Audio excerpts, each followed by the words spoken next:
Last time on the devlog, I refined the layout of the Asbestos level.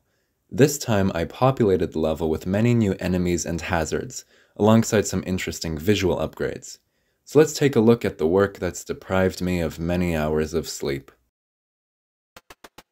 The first thing I did was add some background details. I've wanted to make them for a while now, and I think they add a lot to the atmosphere. I mostly drew things I assumed would probably exist in an asbestos mine, so that's things like random bars, carts full of asbestos, large piping, and pickaxes. I also slightly modified the tile set to be a bit more appealing. Once again, I think these changes make the level look better. I would even say they make some parts look good. In this state of improvement, I also took the time to rework basically every hazard in the level.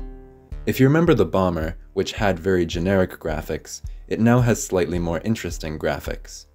I'm particularly proud of the explosion effect. It's one of those sprites that I look at and am surprised I was able to make something like it.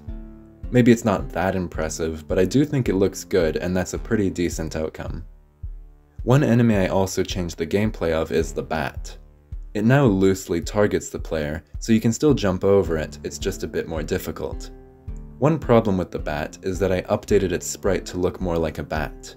What a surprise. But really, its small brown body can be difficult to see in the dark caverns of a mine.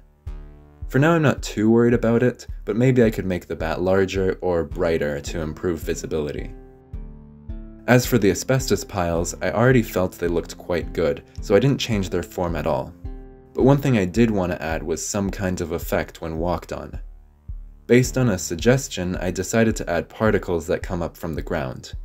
A few appear at specific time intervals, which almost look like they're disturbed by every step the player takes. When the player takes damage from the asbestos, many particles appear, which kind of justify why the player takes damage. While testing out this feature, I noticed that when taking damage, the player sometimes sinks into the floor. I'm not sure why this happens, but I was doing a lot of maintenance on the code, including the collisions, so I have some idea what might have gone wrong. Another problem for another day.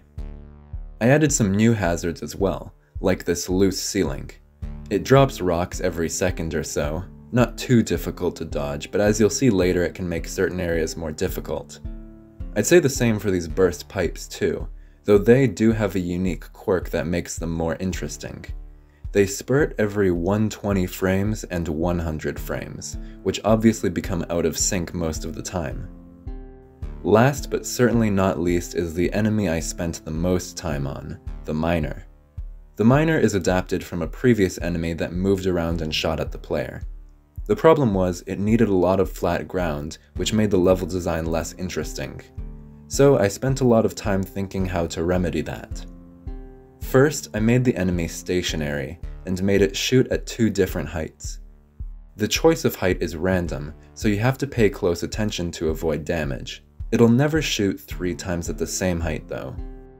Originally I gave it reduced health to make it easier to kill, but I later decided to actually increase the health so that you'd have to avoid some attacks to get out unscathed. I think the miner makes for a great enemy because there's a satisfying rhythm you can adopt where you methodically dodge attacks while slowly approaching and eventually killing. The sprite work was really annoying though. Okay, it wasn't that bad, but after making them I realized that the time between telegraphing attacks was too short to accommodate an idle animation, so I spent all this time making an idle animation I never used. I also just want to briefly mention some smaller changes I've made since the last update. The player now runs slightly faster, I added a health orb which recovers 1 health unit, and I also added a trapdoor that falls if stood on for too long. Now we can finally look at the thing I've spent all this time reworking the level elements for, the level design. The first half isn't too different, there's some loose ceilings and updated enemies. The most significant addition is this pipe section, which teaches you how to deal with burst pipes. The second half is where it gets really interesting. Before, this area was really barren, but now it's almost overwhelming. Starting with the entrance, you have to make a tight jump to avoid a bomb, and then another tight jump to avoid a bomb.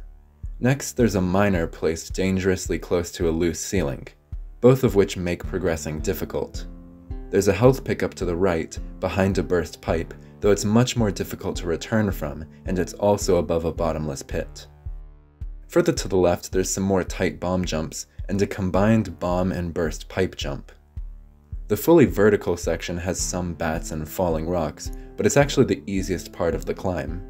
The last hallway has some more bombs and burst pipes, and is the final challenge before you can pull the lever at the end. This section is very difficult compared to the rest of the level, but I see it as a test of the mechanics from earlier.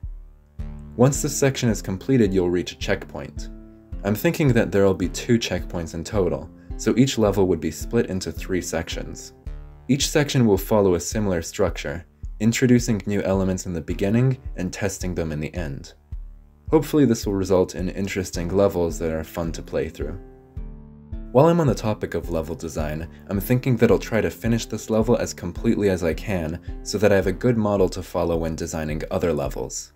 By the way, the reason I stopped working on the first level, the Maple Forest, is because I feel that when it comes to the introduction of the game, I should only work on it once I know what the rest of the game is like. So that's where I'm at right now. If you want to keep up with future updates, please consider subscribing. Thank you. Bye.